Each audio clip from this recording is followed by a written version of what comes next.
नमस्कार साथियों, आप सभी का GK by Kokalla sir YouTube channel पर हार्दिक स्वागत है। मैं राकेश। दोस्तों, बीएसटीसी की नैया पार करवाने के लिए 4 टेस्ट ऑर्गेनाइज किए गए थे। ये लास्ट वाला फाइनल टेस्ट था। इसके बाद में आपका मेन एग्जामिनेशन है ही। तो जो पेपर हुआ उसका टीचिंग एप्टीट्यूड वाला जो पोर्शन है वो भाग है, उसके सोल्यूशन मैं आपके सामने लेकर के आया हूँ। तो आइए बिना देर के वीडियो शुरू करते हैं। अगर आपको किसी प्रश्न पर डाउट होता है तो आप वहीं कमेंट कर दीजिएगा ताकि हम उसका सोल्यूशन वो वहीं करवा देंगे। ज्यादा आपको लोड लेने की जरूरत नहीं है, वहीं डालिए आप, वहीं आपका सोल्यूशन हो जाएगा। कहीं कोई दिक्कत होगी तो अगर मुझे त्रुटि सुधार करना होगा तो मैं करूंगा, और आपको करनी है तो आप ऐसे कर ही लीजिएगा, कोई दिक्कत नहीं। तो देखिएगा, शुरुआत करते हैं। वीडियो को पूरा देखिएगा, लाइक शेयर एंड सब्सक्राइब भी कीजिएगा। देखिएगा, पहला क्वेश्चन अपने पास आ रहा है मित्रों। इस क्वेश्चन का नाम है अभिभावक। ध्यान में रखना है, चारों ऑप्शन अपने को ऑप्शन पढ़ने के बाद ही आंसर देना है।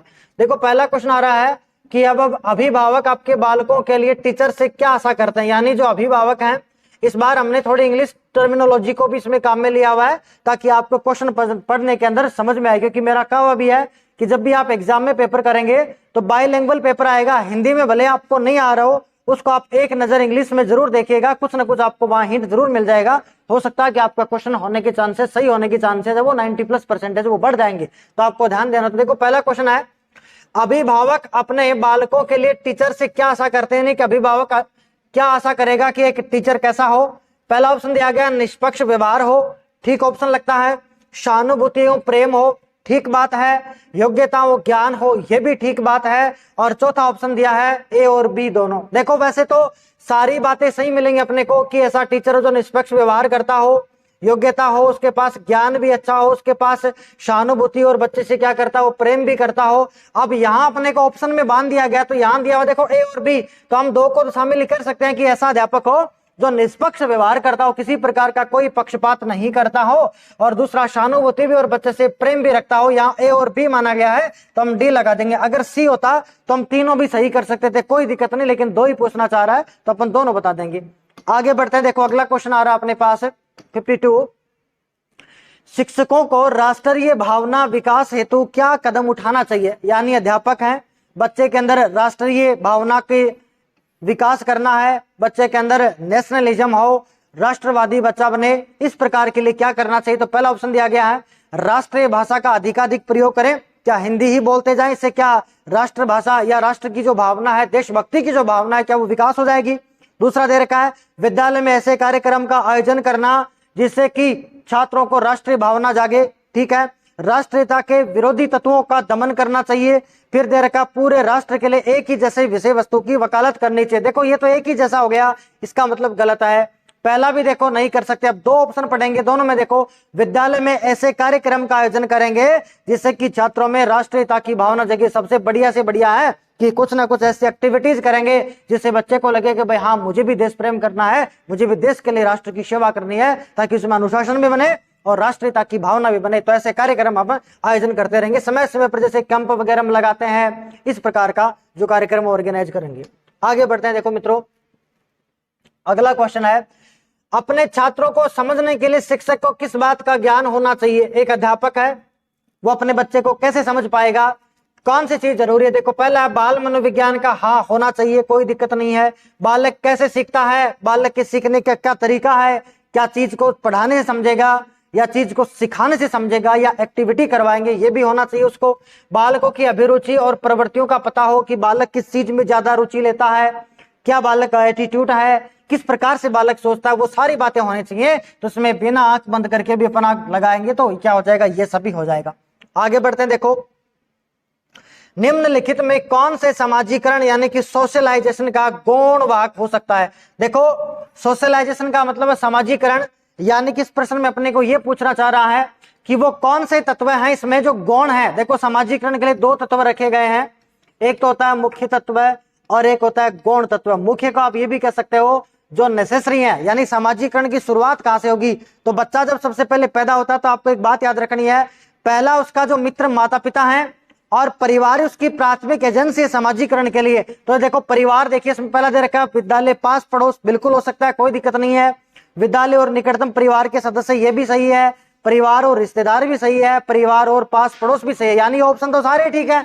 लेकिन हमको तो इसमें एक निकालना है कि गौण बताओ जो मुख्य थोड़ा कम मुख्य, मुख्य तो है लेकिन क्या थोड़ा कम मुख्य। तो देखो परिवार ढूंढो, देखो इसमें परिवार आ गया है, यहां भी परिवार आ गया, यहां भी परिवार आ गया, सब में परिवार आया। और हम जानते हैं कि सोशलाइजेशन करना है, अगर समाजीकरण करना है बच्चे के अंदर, तो सीधी सी बात है परिवार अहम रोल निभाता है। तो परिवार सब में आ गया, तो अपने आप एक ऑप्शन निकल गया, क्या, विद्यालय और पास पड़ोस। तो इसका आंसर क्या हो जाएगा, ए वाला हो जाएगा। आगे बढ़ते हैं, देखो अगला क्वेश्चन है, देखिएगा पिछला क्वेश्चन था 54, अब आ रहा 55। देखो भारत में शिक्षित बेरोजगारी का प्रमुख कारण क्या है, यानी हमारे यहाँ पर ज्यादा जो शिक्षित लोग हैं वही ज्यादा बेरोजगार हैं, इसका कारण क्या हो सकता है। देखो सरकार की रोजगारी के लिए ठोस नीति का न होना, शिक्षा का व्यापक प्रसार होना, उद्देश्यहीन और घटिया स्तर की शिक्षा। तो देखो घटिया स्तर तो नहीं, स्तर तो अपना बहुत अच्छा है, तो शिक्षा का स्तर तो बढ़िया ही है, तो ये तो नहीं होएगा। शिक्षा का व्यापक प्रसार भी है तभी तो हम शिक्षित हो रहे हैं। और रोजगारी के लिए ठोस नीति का न होना, ये रोजगार के लिए भी है, लेकिन हमारे पास जो हमारी शिक्षा वो कैसी है, उद्देश्यहीन शिक्षा। हमारी शिक्षा का कोई उद्देश्य नहीं है। जैसे 9वीं क्लास का बच्चा साइन थीटा कोस थीटा पढ़ लेता है, अच्छे तरीके से उनको डेवलप कर लेता है, लेकिन जिंदगी में उसके वो कभी कहीं काम नहीं आने वाला, यानी उसके निजी जीवन में, उसका जो व्यवहारिक जीवन है उसमें तो उसके काम में नहीं आने वाला। इसका मतलब हमारी जो शिक्षा उसका उद्देश्य मुख्य नहीं है। तो हमारी जो शिक्षा प्रणाली वो कैसी हो रही है, उद्देश्यहीन शिक्षा प्रणाली है। तो इसका मुख्य कारण यही है कि उद्देश्यहीन शिक्षा है, इसलिए तो शिक्षित बेरोजगार वो ज्यादा फैल रहे हैं। आगे बढ़ते हैं, देखो किस प्रकार का नेतृत्व कक्षा में सबसे उत्तम माना जाएगा, यानी नेतृत्व का कौन सा प्रकार है जो सबसे बढ़िया। देखो पहला प्रभुत्ववादी, क्या किसी पर दबाव डालेंगे, नहीं ये तो हो ही नहीं सकता। सबका मिला जुला रूप, ठीक बात है, कोई दिक्कत नहीं है। प्रयोजनवादी भी ठीक शब्द हो सकता है। लोकतांत्रिक सबसे बढ़िया है, लोकतंत्र का मतलब होता है जिसमें सबकी बात सुनी जाए, सबकी बात जिसमें रखी जाएगी, वही अपने पास क्या है, लोकतंत्र। तो क्या कहेंगे, लोकतांत्रिक वाला होता है। आगे बढ़ते हैं, देखो अगला क्वेश्चन है, आपके अनुसार शिक्षण की योजना पद्धति क्या होनी चाहिए, यानी जो शिक्षण की जो योजना बनाते हो, लेसन प्लान आप बनाते हो, शिक्षण के लिए कोई प्रोजेक्ट तैयार करते हो, वो प्रोजेक्ट कैसा हो, शिक्षक केंद्रित हो। देखो शिक्षक केंद्रित तो है नहीं, क्योंकि हमारे पास हमारा बच्चा क्या प्रधान है, तो बालक प्रधान शिक्षा नीति है। प्रोजेक्ट नहीं भी लेंगे, पाठ्य पुस्तक भी नहीं, कैसे लेंगे, बाल केंद्रित रखेंगे। यानी शिक्षक जो योजना पद्धति है वो कैसी हो, बाल केंद्रित हो, जो बालक को केंद्र में रखे, यानी बालक ही यहाँ क्या सर्वे सर्वा है।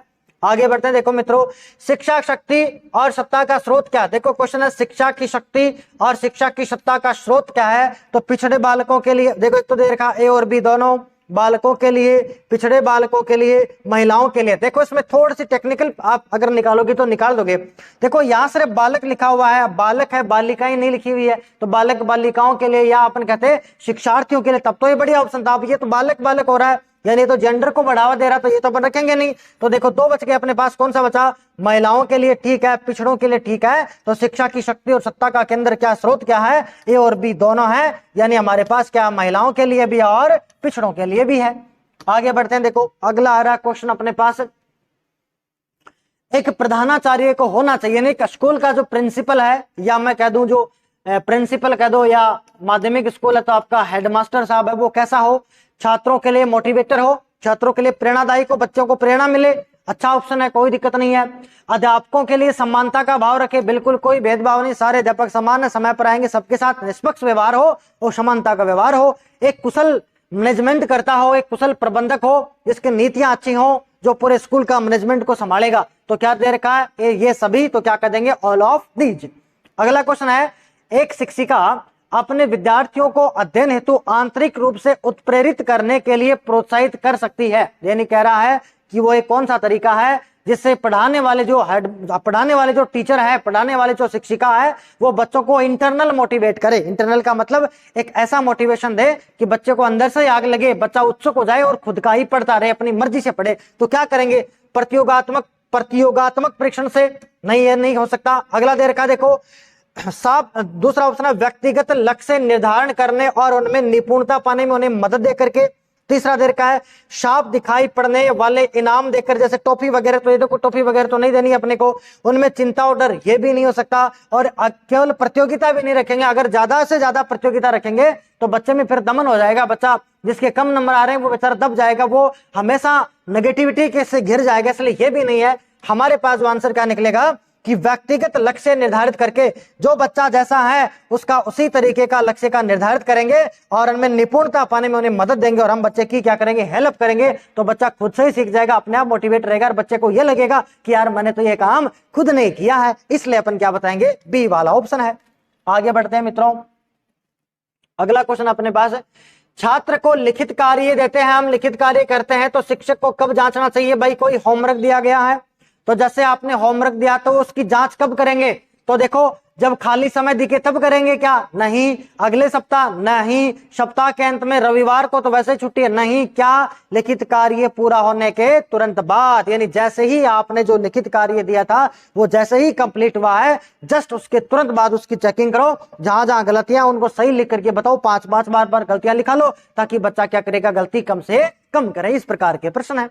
आगे बढ़ते हैं, देखो मित्रों आइएगा, पूरा वीडियो देखेगा, बहुत फायदा होगा आपका बेस्ट इसी के लिए। आगे देखो दिया हुआ है, निम्नलिखित में से कौन है छात्रों में लोकतांत्रिक मूल्यों की स्थापना करता है, यानी कि बच्चे के अंदर कौन सा मूल्य है, लोकतांत्रिक मूल्य है। लोकतांत्रिक मूल्य का मतलब होता है सभी सम्मान है, जिसमें सद्भावना हो, जिसमें सम्मानता हो, सभी को बोलने का अवसर दिया जाए, वही लोकतंत्र बोलते हैं ना। भारत एक लोकतंत्र है, भारत में लोकतंत्र तो वो वाला है। देखो पुस्तकों में कोई लोकतांत्रिक गुण नहीं है, प्रार्थना सभा में भी अनुशासन है, वार्षिक उत्सव में भी नहीं है, कहा है खेल के मैदान में। क्यों, क्योंकि खेल के मैदान में सब खेल की भावना से खेलते हैं, सब आपस में भाई भाई बन के खेलेंगे तो लोकतंत्र है। और वहां सबकी बात रखी जाएगी, सबको समान अवसर दिया जाएगा, सद्भावना का विकास होगा, तो खेल का मैदान जो है वो लोकतांत्रिक मूल्यों के लिए सही है। तो आंसर इसका हो जाएगा डी।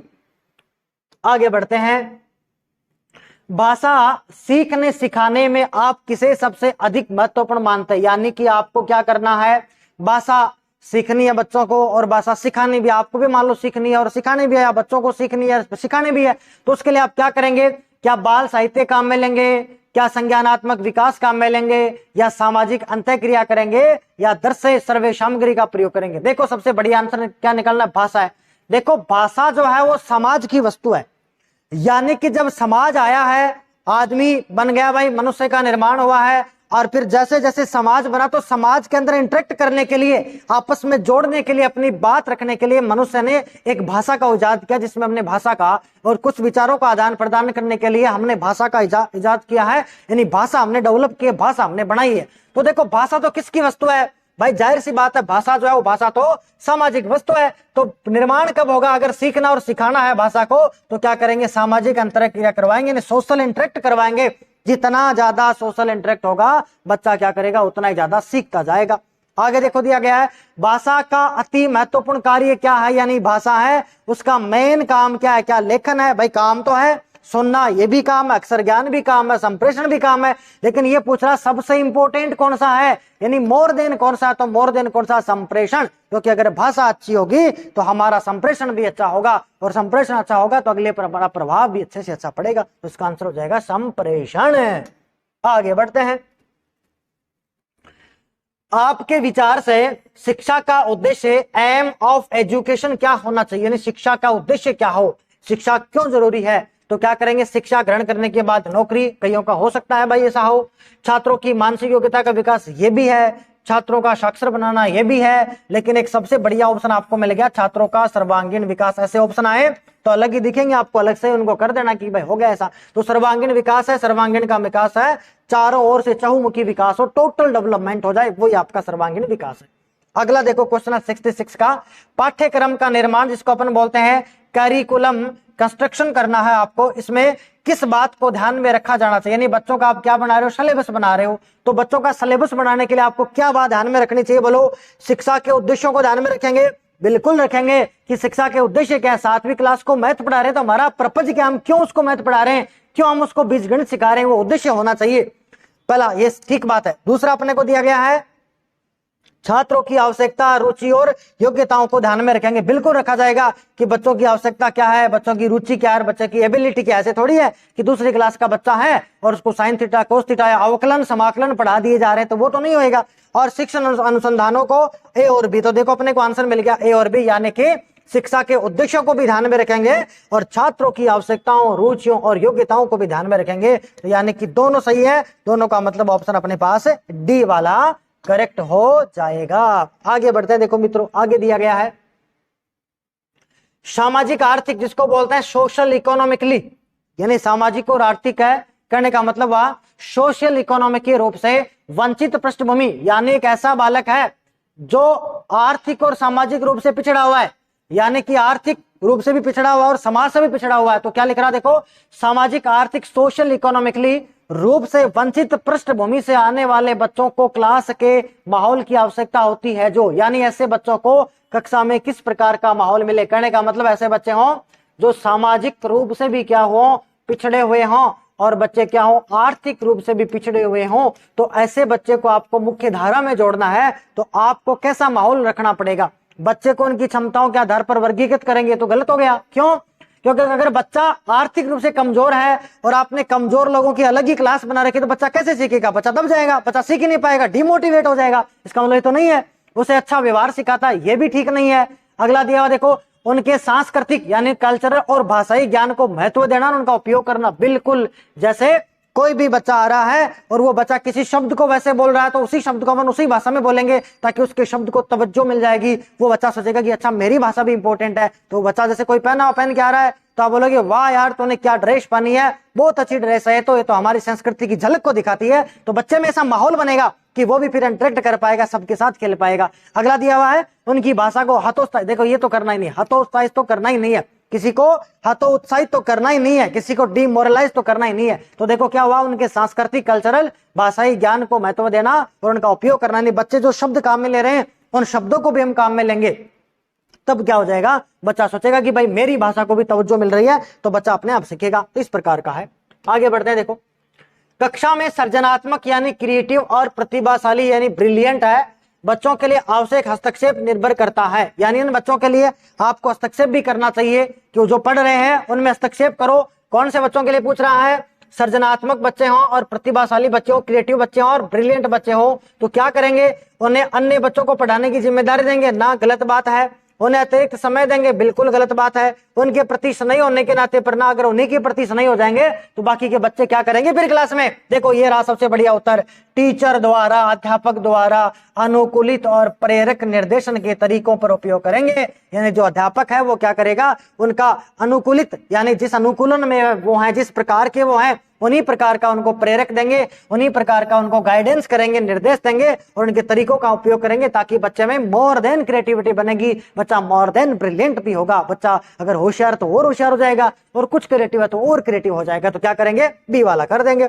आगे आ रहा देखो 69 का, शिक्षण अभियोगिता का अर्थ क्या है, यानी टीचिंग एप्टीट्यूड का मतलब क्या है, टीचिंग एप्टीट्यूड क्या होता है। शिक्षक बनने की इच्छा, ये तो गलत बात है। शिक्षण कार्य में लगन, हो सकता है ठीक हो। अगला इनमें से कोई नहीं, ये भी हम काट देते हैं। ये दे रहा है शिक्षक का कार्य करने हेतु अपेक्षित सभी योग्यताएं, बिल्कुल पूरा भरकम भारी भरकम शब्द आ रहा है जो सभी शब्दों को क्या करता है, उल्लेखित किए जा रहा है। कौन सा, कि शिक्षक का कार्य करने हेतु जो भी टीचर है उसका जो काम करेंगे उस कार्य के लिए अपेक्षित सभी प्रकार की जो योग्यताएं हैं, जो भी जरूरी नेसेसरी जो कैपेबिलिटीज हैं वो सारी की सारी उसके अंदर हो, इस प्रकार की बात ये करेगा।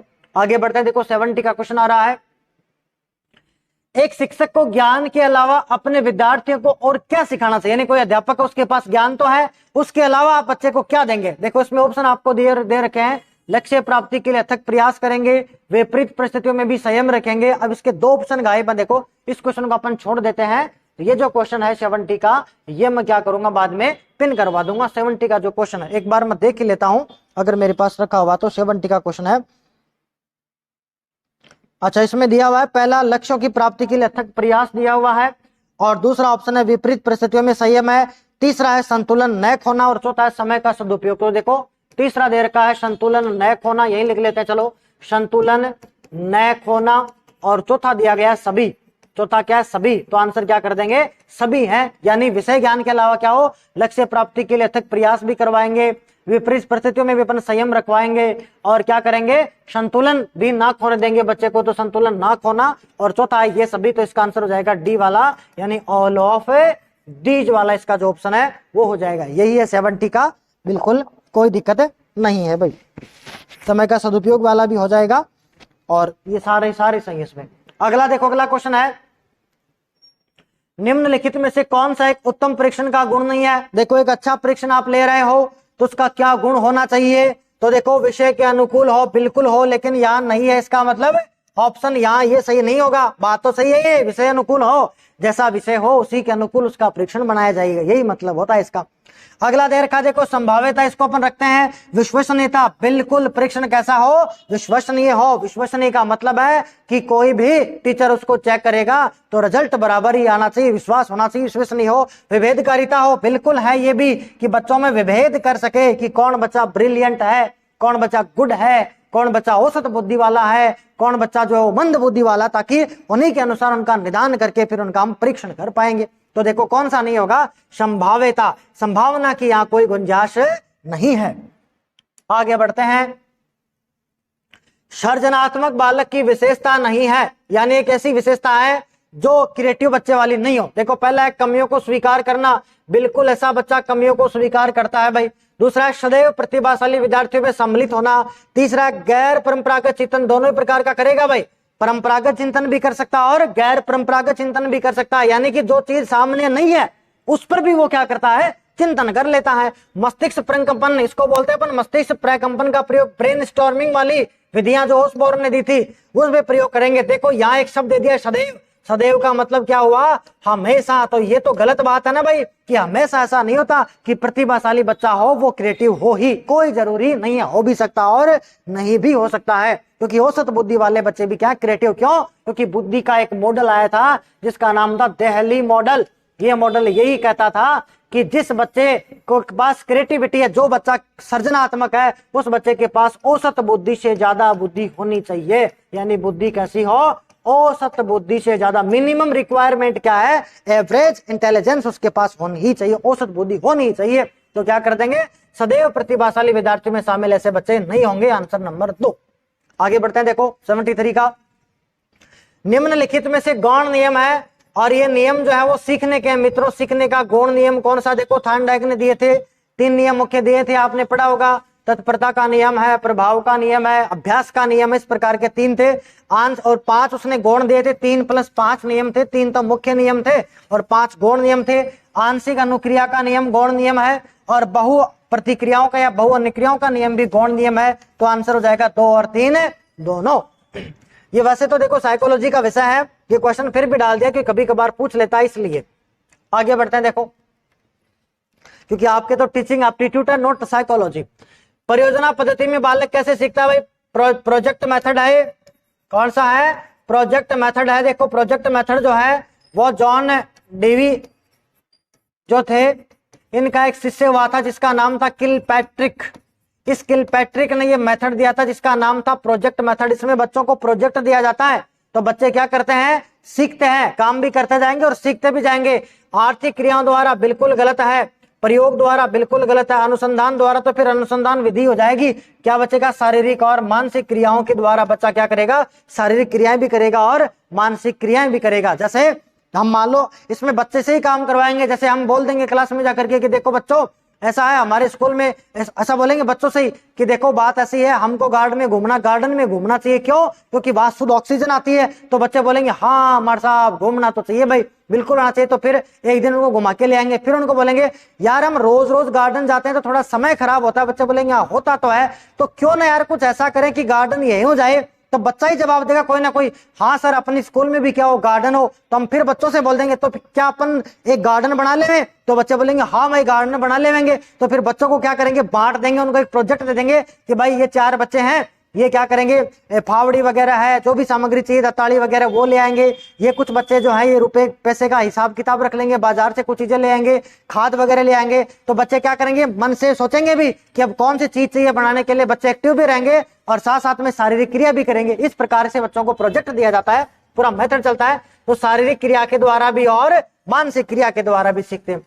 अगला देखो, अच्छा सेम में क्वेश्चन हो गया। तो देखो प्रोजेक्ट पद्धति में बालक सीखता है वो ये शारीरिक क्रिया और मानसिक क्रियाओं के द्वारा। आगे बढ़ते हैं, देखो अगला क्वेश्चन आ रहा है, निर्मितवादी उपागम। निर्मितवादी उपागम है जिसमें बच्चा स्वयं ज्ञान का निर्माण करता है। में शिक्षक की भूमिका के संबंध में सही कथन कौन सा है। सही कथन पूछा हुआ कि भाई सही कथन कौन सा है, किसमें, निर्मितवादी में, जिसमें बच्चा ज्ञान का निर्माण खुद करता है, जिसको बोलते हैं कोऑपरेटिव लर्निंग। कोऑपरेटिव लर्निंग हो, जो सहकार्याधिगम हो, साथ साथ सीखेंगे। देखो मार्गदर्शक बिल्कुल हो सकता है, कोई दिक्कत नहीं, कंट्रोलर भी है, सरलीकर्ता सारे ही हैं, लेकिन इनमें एक वर्ड को डिफाइन करेंगे तब आ जाएगा अपने पास सुविधा प्रदाता। क्योंकि सुविधा प्रदाता होगा तो निश्चित तौर की ये बात है कि वो अगर टीचर सुविधा प्रदाता है यानी बच्चों को सुविधाएं देता है तो वो मार्गदर्शक भी अपने आप ही है, मार्गदर्शक भी है इनका, वो सरलीकर्ता भी है, इनका कंट्रोलर भी है। मुख्यतः अपन क्या कहेंगे, कैसा हो, सुविधा प्रदाता हो।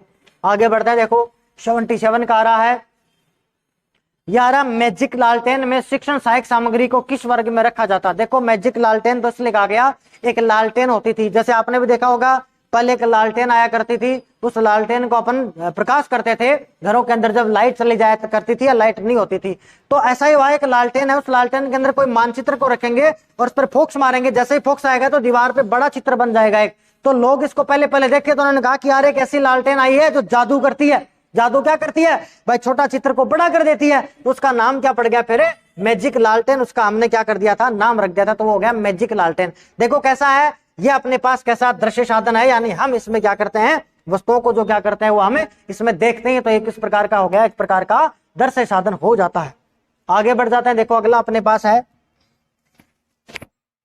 अगला देखो, सृजनात्मकता को किस रूप में परिभाषित नहीं किया जा सकता। यानी एक चीज है जो सृजनात्मकता के रूप में परिभाषित नहीं है। देखो मौलिकता विचारों में होती है, यानी बात तो सही है, लेकिन यहां नहीं पूछा तो इस प्रश्न के अकॉर्डिंग ये गलत हो गया। नवीनता भी हो, बिल्कुल हो भाई, अपसारी चिंतन भी हो, बिल्कुल हो, और बुद्धि, बुद्धि इसमें नहीं है, यानी बुद्धि तो है लेकिन थोड़ी कम जरूरी है, इसलिए थोड़ा वीक वाला ऑप्शन अपने पास बुद्धि वाला आ जाएगा भाई। आगे बढ़ते हैं, देखो अगला आ रहा है अपने पास डिजिटल लर्निंग कार्यक्रम स्माइल। ये खूब चला था भाई आपका स्माइल जो कार्यक्रम है, ये कोरोना काल के अंदर खूब चला था स्माइल। इसमें सुबह सुबह व्हाट्सएप पे मैसेज आता था और बच्चों को होमवर्क दिया जाता था। तो वही है, इसकी फुल फॉर्म पूछिए। देखो इसका दिया हुआ पहला तो social media interface of learning engagement, दूसरा social media interface for learning engagement. देखो माइनर सा डिफरेंस है, एक में ऑफ और एक में फॉर है। और आगे देखो इंटरेक्ट दिया हुआ है, ये वाला भी नहीं, ये वाला भी नहीं, दो में से ये तो आपको पता चल गया होगा। देखो इसका जो एग्जैक्ट आंसर है वो अपने पास है social media interface for learning engagement. ये देखो इसलिए क्वेश्चन बना हुआ है क्योंकि हमसे ही जुड़ा हुआ है, क्योंकि कोरोना काल में अपने बच्चे भी तो पढ़ते थे, घर में कोई ना कोई तो पढ़ता ही होगा। तो स्माइल मैसेज आता था तो वो स्माइल वाला, इसके कई ग्रुप भी बने थे, तो याद रखना आपको social media interface for learning engagement. आगे बढ़ते हैं, देखो निम्न में से कौन सा कार्य शिक्षण सहायक सामग्री का नहीं है। यानी जब हम आपको पढ़ाएंगे तो हम शिक्षण सहायक सामग्री काम में लेंगे, जिसको हम बोलते हैं TLM, टीचिंग लर्निंग मटेरियल काम में लेंगे पढ़ाने के लिए, चाहे वो मॉडल ही क्यों ना हो, चाहे वो किसी प्रकार का चार्ट ही क्यों ना हो, चाहे वो प्रोजेक्टर ही क्यों ना हो, चाहे वो डिजिटल बोर्ड ही क्यों ना हो भाई। तो देखो क्या करता है, ये विषय वस्तु की स्पष्टता देता है, बिल्कुल देता है, लेकिन नहीं पूछा हुआ, इसका मतलब ये गलत हो गया भाई। पिछड़े बालकों की सहायता करेगा, बिल्कुल करेगा भाई। बहु इंद्रिय अनुभव करेगा, बिल्कुल करेगा भाई। कैसे, क्योंकि जब देखेगा चित्र को तो आंख भी देखेगा, उसका वर्णन भी सुन लेगा, खुद करके भी सीख सकता है, तो खूब सारी इंद्रियां काम में करेंगी। लेकिन कभी भी ये शिक्षक का स्थान नहीं ले सकता। तो कभी भी शिक्षण का स्थान जो है वो अपना टीचिंग जो लर्निंग मटेरियल TLM जो है या शिक्षण सहायक सामग्री है, वो कभी भी अध्यापक का स्थान नहीं ले सकती। तो ऑप्शन हो जाएगा ए वाला, जिसको बोलेंगे ए ऑप्शन है। आगे बढ़ते हैं, देखो निम्न में से कौन सा एक प्रत्यक्ष अनुभव साधन नहीं है। यानी एक वो साधन ढूंढना आपको जो प्रत्यक्ष अनुभव वाला नहीं है, जिसमें बच्चा डायरेक्ट अनुभव ना कर सके। देखो मॉडल है, तो हम मॉडल किसी क्लास में लेके जाएंगे तो बच्चा देखिएगा, डायरेक्टली इंटरेक्ट करेगा, इसका मतलब ये तो है, ये भी नहीं हो सकता। प्रदर्शन, हम बच्चे को डिमोस्ट्रेशन द्वारा पढ़ाएंगे, यानी प्रदर्शन करेंगे, जैसे क्लास के अंदर ही मॉडल ले गए या कंकाल तंत्र ले गए तो उसका प्रदर्शन करके पूरा बता देंगे, यानी बच्चा डायरेक्ट अनुभव करेगा, ये भी नहीं हो सकता। मूक चलचित्र है, देखो जैसे यहाँ कोई फिल्म चला दें जिसमें आवाज ही नहीं हो तो आप देख तो सकते ही हो, दृश्य तो है, ये भी हो जाएगा इसमें। और फिर देखो इसका मतलब ये नहीं होगा क्योंकि मूल आप मूक सब चलचित्र देखोगे तो यहाँ आसानी से आप देख पाओगे वीडियो, तो देख तो पाओगे ही, प्रत्यक्ष अनुभव तो कर ही पाओगे उसमें। जैसे मिस्टर बीन वाला आता है या आपने चार्ली चैपलिन सुना होगा, तो वो प्रत्यक्ष अनुभव करके आप हंसते तो हो ही, यानी इंटरेक्ट तो होता ही, संप्रेषण तो होता ही उसमें। देखो सर्वेक्षण है, ये सर्वेक्षण है, ये इसमें थोड़ा कमजोर। हालांकि जब हम किसी चीज का सर्वे करेंगे तभी हम डायरेक्ट जाएंगे, उसमें भी हम प्रत्यक्ष अनुभव तो करेंगे, लेकिन इन 2-3 की तुलना में अगर कमजोर ऑप्शन निकलेगा तो अपने पास ए वाला थोड़ा कमजोर ऑप्शन निकल जाएगा। आगे बढ़ते हैं, देखो अगला क्वेश्चन आ रहा है अपने पास, जिसका पढ़िएगा आप एक बार, मैं थोड़ा जल ग्रहण कर लेता हूं।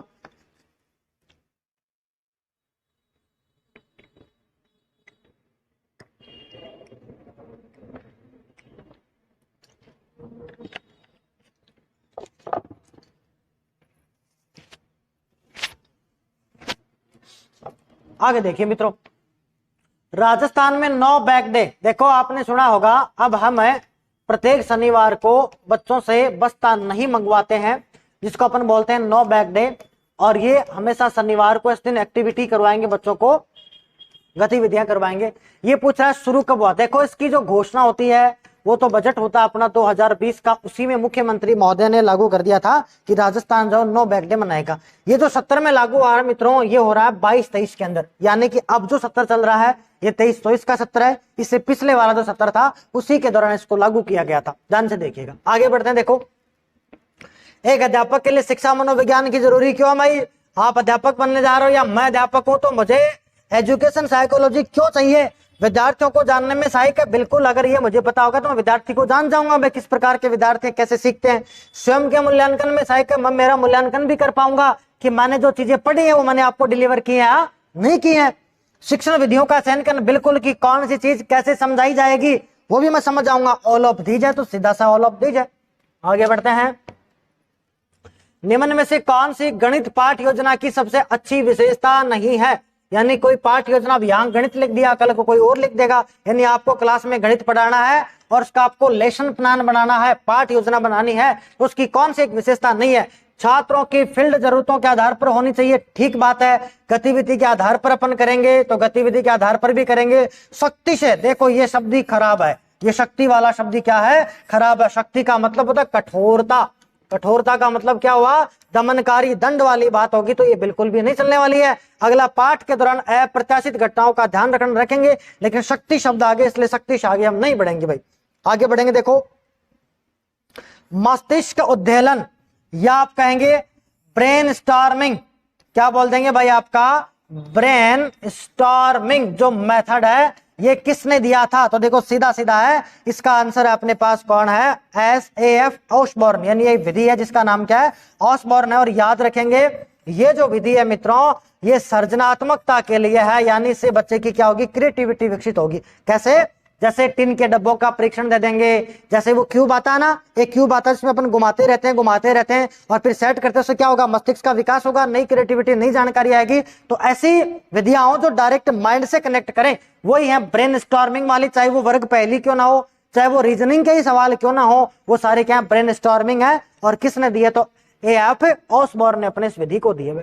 आगे बढ़ते हैं, देखो गेस्टाल्ट मनोविज्ञान या गेस्टाल्ट स्कूल की स्थापना मैक्स वर्दीमर ने की थी। वर्दीमर, कोहलर, कोपका, याद आ रहा होगा। सुल्तान चिंपांजी पर इन्होंने प्रयोग भी किए थे, सीखने के नियम भी दिए थे। इन्होंने ये भी कहा था कि जो भी हम सीखते हैं वो सूझ के कारण सीखते हैं। यानी जब आप किसी सवाल को करने बैठते हो, कोई सवाल आपको नहीं आता है, अचानक से आपके दिमाग में तो आइडिया, अब तो सॉल्यूशन हो ही जाएगा, तो वो आइडिया वाला है, यानी सूझ है।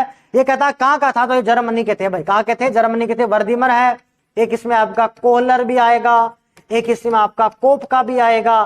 तो कोहलर है, कोप का है, वर्दीमर है। सूझ के सिद्धांत था जिसको अपन इंग्लिश में बोलते हैं इनसाइट थ्योरी। कौन सी थ्योरी है भाई? इनसाइट जो थियरी है उसकी बात अपन करते हैं। अगला देखो, अल्बर्ट बंडूरा। अल्बर्ट बंडूरा द्वारा प्रतिपादित अधिगम का प्रकार कौन सा है? यानी बंडूरा ने सिद्धांत दिया था, वो कौन सा था? तो उसका सिद्धांत था दोस्तों जिसका नाम था प्रेक्षणात्मक अधिगम। प्रेक्षण का मतलब है हम नकल करके सीखते हैं। हम क्या करते हैं? नकल करके सीखते हैं। हम समाज के द्वारा सीखते हैं। तो आप तो यूं समझ लेना, चाहे तो प्रेक्षणात्मक अधिगम, या अपन ये कहेंगे कि किसी चीज को देख करके सीखेंगे, वो वाला है। एक प्रकार का सोशल लर्निंग भी इसको आप बोल सकते हो। बांडोरा ने दिया है। याद करने के लिए मैं ट्रिक बता देता हूं कि बांडोरा है यानी बांदोरा है भाई। और बांद्रा हम जानते हैं क्या करता है भाई? नकल करता है ना, किसी चीज की नकल तो करता ही है, इसलिए कहते हैं प्रेक्षणात्मक अधिगम है भाई। प्रेक्षण करके हम सीखेंगे। आगे बढ़ते हैं, देखो प्रत्यास्मरण। देखो प्रत्यास्मरण प्रकार का वस्तुनिष्ठ प्रश्न कौन सा? देखो दो प्रकार के प्रश्न होते हैं। वस्तुनिष्ठ प्रश्नों के प्रकार हैं। एक तो प्रश्न होता है जिसका नाम है प्रत्याभिज्ञान प्रश्न, और एक प्रश्न होता है जिसका नाम है प्रत्यास्मरण प्रश्न। देखो प्रत्याभिज्ञान का मतलब होता है चार आपको ऑप्शन देगा, जैसे 2 दे दिया, तीसरा ऑप्शन हो गया, चौथा ऑप्शन हो गया। एक को आपको अभिज्ञान करना यानी कि पहचानना है, यानी सत्य को पहचान लेना है, छांट लेना, वो तो प्रत्याभिज्ञान है। प्रत्यास्मरण जो होता है, जो आपको थोड़ा दिमाग पे जोर करके लिखना पड़ता है, याद करके लिखना पड़ता है, वही प्रत्यास्मरण है। तो देखो प्रत्यास्मरण प्रश्न कौन सा है? देखो रिक्त स्थान की पूर्ति वाला प्रश्न है। बिल्कुल, अब रिक्त स्थान की पूर्ति करेंगे तो सोच के लिखेंगे भाई यहाँ है क्या नहीं है। बहुविकल्प वाला प्रश्न है, बिल्कुल बहुविकल्प वाला प्रश्न भी है जिसमें बहुत सारे विकल्प आ रहे हैं, वो भी एक प्रकार का प्रत्यास्मरण प्रश्न है। एकांतर अनुक्रिया वाला प्रश्न है, तो एकांतर अनुक्रिया जिसमें सत्य और असत्य आए वो वाला प्रश्न भी कैसा है, प्रत्यास्मरण प्रश्न है। तो आंसर क्या करेंगे, 1 2 3 तीनों अपने क्या है, ठीक है भाई। आगे आ रहा देखो CCE, ये आपका पीछा नहीं छोड़ेगा जब तक आप BSTC का पेपर नहीं दे दोगे तब तक। CCE देखो हमने खूब बार पढ़ा हुआ है, कंटिन्यूस एंड कॉम्प्रिहेंसिव इवैल्यूएशन है। इसमें व्यापकता कौन सी नहीं है, तो देखो इसमें व्यापकता हमने पढ़ी हुई है विअतदाउ, यानी ये 5 प्रकार की व्यापकता है जिसमें विषय वस्तु की व्यापकता है, अवसर की व्यापकता है, फिर तरीकों की व्यापकता है, फिर दायरे की व्यापकता और लास्ट में उपकरणों की व्यापकता। तो पूछ रहा कौन सा नहीं है, तो विषय की व्यापकता है, देखो ये तो है तो इसमें ये नहीं आएगा। संबंधों की व्यापकता कहीं नहीं है, तो आंसर क्या निकलेगा इसका 2, यानी आंसर सही क्या है बी। दायरे की व्यापकता है और अवसर की व्यापकता भी है, ये रहा, और उपकरणों की व्यापकता इसमें और है। चलो मैं लिख ही देता हूं। एक तो व्यापकता अपने पास है जिसमें दिया गया विषय वस्तु की व्यापकता है, दूसरा दिया गया अवसर की व्यापकता है, तीसरा दिया गया अपने पास तरीके की व्यापकता है, उसके बाद दिया गया दायरे की व्यापकता है, और एक दिया गया उपकरणों की व्यापकता है। तो ये अपने पास हो गए 1 2 3 4 5 प्रकार की है। आगे बढ़ते हैं, देखो अगला आ रहा है कि बच्चों की परीक्षाएं हो रही हैं जिसमें से एक परीक्षा अर्धवार्षिक है, एक परीक्षा वार्षिक परीक्षा है। किसका उदाहरण है, तो देखो निश्चित समय अवधि के बाद में एक ही परीक्षा है यानी योगात्मक है, और वार्षिक परीक्षा भी एक टाइम पीरियड के बाद में लास्ट में हो रहा है। लास्ट वाला क्या होता है, समेटिव होता है भाई, समेटिव असेसमेंट यानी योगात्मक है। तो दोनों ही क्या अपने पास है, योगात्मक है भाई। आगे बढ़ते हैं, देखो एक व्यक्ति गरिष्ठ भोजन करने से पहले एसिडिटी की गोलियां लेता है भाई। कहने का मतलब है कि कोई आदमी है वो भोजन करेगा जो अच्छा नहीं है, सुपाच्य नहीं है, तो उसको पता है कि मेरा पेट खराब होगा, फिर भी वो क्या करेगा, एसिडिटी की गोली लेगा फिर भोजन करेगा। तो कैसा है, ये नकारात्मक पुनर्बलन है। कहने का मतलब है जिसके हटाने से अनुक्रिया बढ़ जाए वही क्या है, नकारात्मक पुनर्बलन है। जैसे आप कक्षा में पढ़ रहे हो, बाहर से आवाज आ रही है, आपने गेट बंद कर दिया और आप लगातार पढ़ रहे हो, अब आपके पढ़ने की स्पीड बढ़ गई है, समझने की स्पीड बढ़ गई है, इसी को अपन क्या बोलते हैं, नकारात्मक पुनर्बलन है। जैसे धूप में जा रहे हो, धीरे धीरे जा रहे हो, आपने छाता लगाया है, अब आप जल्दी जल्दी जा रहे हो, तो छाता लगाया, धूप हटी, जिसके हटने से अनुक्रिया बढ़ जावे वही क्या, नकारात्मक पुनर्बलन। तो क्या, नकारात्मक पुनर्बलन, यानी कि आंसर इसका बी है भाई। आगे बढ़ते हैं दोस्तों, किसी भी प्रश्न पर आपका कोई डाउट हो तो आप वहम मत पालिएगा, आप नीचे कमेंट कर दीजिएगा। सॉल्यूशन करने के लिए मैं बैठा हूं, मेरी पूरी टीम बैठी है, हमारे पूरे कोकल सर की टीम बैठी हुई है, तो कहीं डरने की आपको जरूरत नहीं है। आप तो डालिएगा, मेरे में नहीं, बाकी के कहीं भी दिक्कत हो तो आप लिखिएगा। गलत नहीं पढ़ना, अपने को अच्छे से अच्छा पढ़ना है। आगे बढ़ते हैं, देखो सर्जनात्मकता बालक में क्या होगी भाई, धारा प्रवाहिता होगी, बिल्कुल होगी साहब। लचीलापन, फ्लेक्सिबिलिटी, बिल्कुल होगी साहब। मौलिकता, बिल्कुल होगी, कोई दिक्कत नहीं है। यूनिकनेस होगी, यानी ऑल ऑफ दीज, यानी ऑप्शन नंबर 4। डिसलेक्सिया क्या है, देखो लर्निंग डिसेबिलिटी है, सीखने की असक्षमता ही क्या है, डिसलेक्सिया है। कक्षा में पाठ पढ़ने में कठिनाई, बिल्कुल बिल्कुल पढ़ नहीं पाएगा बेचारा, वह को वह भी पढ़ सकता है, वो बोर्ड पर लिखे अक्षरों को नहीं पहचान पाएगा, बिल्कुल ठीक है, पहचान नहीं पाए तभी तो पढ़ नहीं पाए, इसको बोलते हैं ए और बी। कोई बीमारी नहीं है, किसी को भी हो सकता है, जो लर्निंग विकार वाले, किसी को गणित का होता है, जो डिसकैल्कुलिया होता है, किसी को लिखने से संबंधित होता है, तो ये अपने पास है पठन विकृति है, जिसको अपन बोलेंगे एक प्रकार की कौन सी विकृति है भाई, एक प्रकार की पठन विकृति है, जिसमें पढ़ने में समस्या है, अक्षरों को पहचानने की समस्या है। वो हो सकता है वह को कुछ ऊ बुला दे या वह को डब्लू बुला दे, डब्लू को एम बुला दे, देखने में कठिनाई होगी तो बोलेगा भी उसी प्रकार का, वो प्रोनाउंसिएशन भी करेगा। आगे बढ़ते हैं, देखो अधिगम नहीं है, यानी कौन सी कंडीशन में अधिगम नहीं है, एक व्यक्तिगत व सामाजिक प्रक्रिया, व्यवहार में अपेक्षाकृत स्थायी परिवर्तन, मूल प्रत्यावर्तक व्यवहार है, और एक स्थानांतरणीय प्रक्रिया। तो देखो एक व्यक्तिगत व सामाजिक प्रक्रिया बिल्कुल अधिगम है, लेकिन यहां पूछा नहीं है तो क्रॉस कर देंगे।